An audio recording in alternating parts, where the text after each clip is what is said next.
একটা কথা বলি শোনো, জীবনে তাকেই খুশি রাখো সবসময় যাকে তুমি রোজ আয়নায় দেখো। আমি তোমার কথাই বলছি। তুমি নিজেকে যত খুশি রাখতে পারবে, দিন শেষে তুমি তোমার কাছেই জিততে থাকবে। কারণ কারোর পরোয়া না করে যে নিজেকে 100 বানায়, নিজের কাছে নিজেকে নিজে বেটার ফিল করায়, সে কিন্তু জীবনে সব কিছুই করতে পারে। একটা কথা জানো তো, ভগবান বলেছিল সৎ পথে চলো, তোমার জন্য আমি ভালো কিছুই রেখেছি। অনেকে বলে সৎপথের ভাত নেই, কিন্তু অ্যাকচুয়ালি কথাটা ভুল। সৎপথেরও ভাত আছে, দেরি করে হলেও জিনিসটা তোমার কাছে ঠিকই আসবে। কিন্তু ধৈর্য শক্তির ক্ষমতা ঠাকুর ভগবান আমরা যাকে মেনে থাকি, তারা একটু দেরি করেই দেয়, কাউকে একটু তাড়াতাড়ি অ্যাডভান্স দিয়ে দেয়।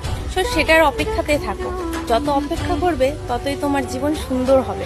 একটা কথা জানো তো, এই দুনিয়ায় থাকতে গেলে সব থেকে বড় কাজ এটাই করতে হবে যে কানে শুনেও না শোনার ভান করতে হবে।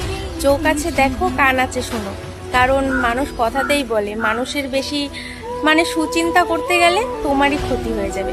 তাই যেখানে যতটুকু বলতে লাগে সেখানে ততটুকুই বলো।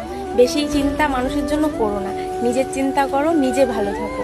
এই দুনিয়াতে নিজের কাছে নিজেই ভালো থাকতে লাগে, কারণ মানুষ সবসময় তোমার কিছু না কিছু চাওয়া পাওয়া রেখেই দেবে তোমার কাছে। তাই মানুষেরটা না ভেবে নিজেই একান্ত নিজের কাছে থাকো। কারণ এই দিন শেষে রাতে যখন ঘুমাতে যাবে, তুমি শুধু তোমারই থাকবে। বুঝলে? স্মাইল।